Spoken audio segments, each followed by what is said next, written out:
kerja para pekerja kita di lapangan, Pak? Jadi kalau saya melihat ada beberapa faktor, Pak. Pertama karena satu tadi memang dibandingkan dengan karena pekerja kita ini sifatnya memang ya pekerja lepas, mau tidak mau mereka itu juga membandingkan dengan proyek yang sejenis. Menurut mereka, saya juga belum tahu detail, belum memiliki lebih lanjut. Apa yang dibayarkan di tempat kita ini lebih sedikit daripada di proyek yang X lah, ya kerjanya sama. Namun pekerjaannya lebih berat. Saya hanya bisa menampung apa-apa yang teman-teman katakan, yang utarakan kepada saya. Memang sih beberapa hal memang kita ada lebih berat lah daripada proyek yang lain gitu. Namun saya belum melihat itu sebagai kendala sebenarnya, karena beberapa hal juga pekerjaan yang tertunda ini kan karena material, mereka juga tidak saya belum melihat secara full mereka tuh kerjanya itu seperti apa. Jadi mungkin ada baiknya kalau kita bisa lihat, kita ajak aja mereka bicara, sebenarnya mereka tuh keluhannya di sebelah mana sih, apakah ada hal yang lain di lain honor itu atau gimana? Sebelumnya saya bisa bantah argumentasi itu, karena upah kerja kita sebetulnya ikut pemerintah UMR dan itu udah ikut aturan. Tapi mengapa kita kelihatan lebih kecil? Karena ada fasilitas lain yang tidak diberikan oleh proyek lain, tapi di proyek kita berikan, contohnya kesehatan. Nah ini kan nilainya tidak kecil, dan kalau boleh dibilang ya mungkin akhirnya jatuhnya sama aja gitu. Tapi yang saya lihat di sini adalah masalah komitmen. Jadi komitmen pekerja kita ternyata memang kurang. Nah komitmen ini asalnya dari mana? Mungkin juga dari pengawasan kita yang kurang. Nah ini saya minta nih kepada manajer konstruksi untuk lebih mengawasi pekerjaan yang sudah dilaksanakan, berapa persennya. Saya dari data yang ada, memang ternyata pekerjaan kita memang terlalu banyak molornya gitu.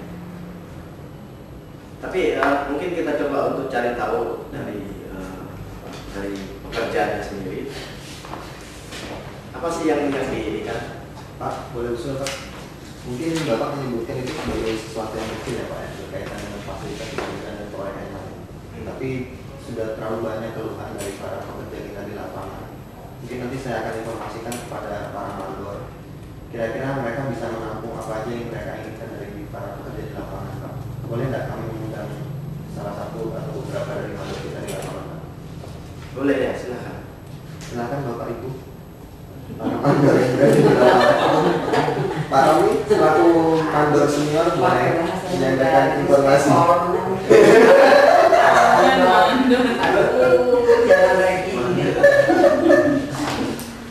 Ya silakan. Mungkin ada foreman yang mau ngomong. Ya, kami mungkin mewakili teman-teman ini bekerja di lapangan. Sebetulnya kita itu kurang diberi informasi saja mengenai struktur upah yang diberikan ke kita itu terdiri dari apa saja. Yaitu kita ingin meminta penjelasannya. Selama ini kita tidak diberi informasi yang jelas dan struktur upah yang ada berkaitan dengan proyek kita ini, sehingga teman-teman merasa dibandingkan dengan pekerja yang lain, struktur upah teman-teman menjadi lebih rendah. Mungkin di sini alangkah baiknya jika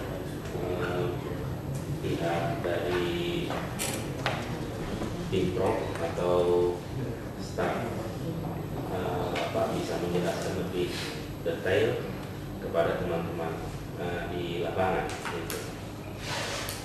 Baik, ada lagi? Bapak pemimpin boleh nggak saya usul? Pak pemimpin rapat ini. Maaf Pak, kami kan pekerja nih di lapangan. Jadi kami itu bekerja rasanya sudah dari pagi sampai sore bahkan sampai malam Pak. Kalau boleh gitu loh Pak, diberikan ekstra mungkin atau makan malam kita, karena gimana ya, badan kita itu udah lebih dari 8 jam. Sedang kita kata Bapak pemimpin di lapangan itu nggak boleh dari uang. Kita butuh Pak untuk makan malam tuh seyogyanya bagi kami ini pekerja lapangan butuhnya makan aja Pak untuk malam itu kalau boleh Pak. Kami usul seperti itu. Terima kasih Pak. Baik, jadi sebetulnya begini Bu ya. Kalau saya lihat masalahnya sebetulnya memang tidak adanya komitmen dari para pekerja.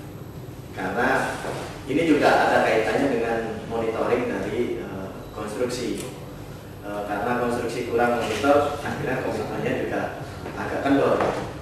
Cuman, nah ini yang harus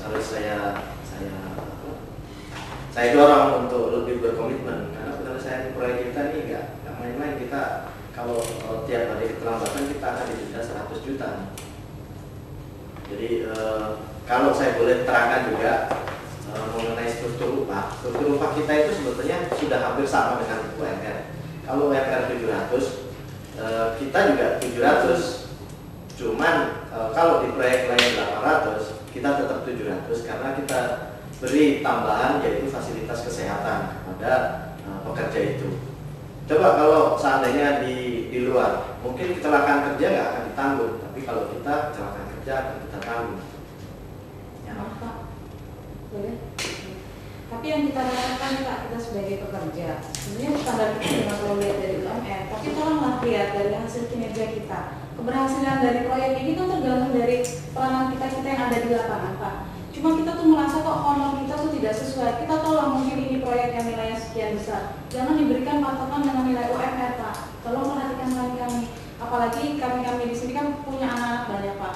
Kita harus kerja sampai malam. Jadi tolong pikirkanlah honor kami Pak. Jangan selalu dibandingkan dengan UMR. Lihat mungkin nilai dari proyek sebagai untuk kesejahteraan kami ya Pak. Itu permohonan Pak. Ya sebetulnya standar hidup UMR itu adalah standar hidup dari pekerja. Jadi saya rasa itu sudah dipikirkan oleh pemerintah bahwa dengan standar segitu sebetulnya sudah cukup.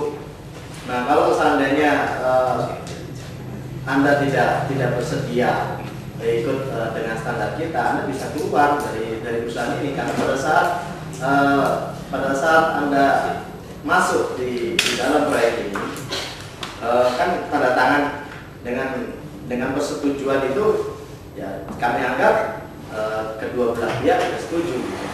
Tapi kalau seandainya nggak setuju kan Anda bisa memilih. Pak, boleh Pak,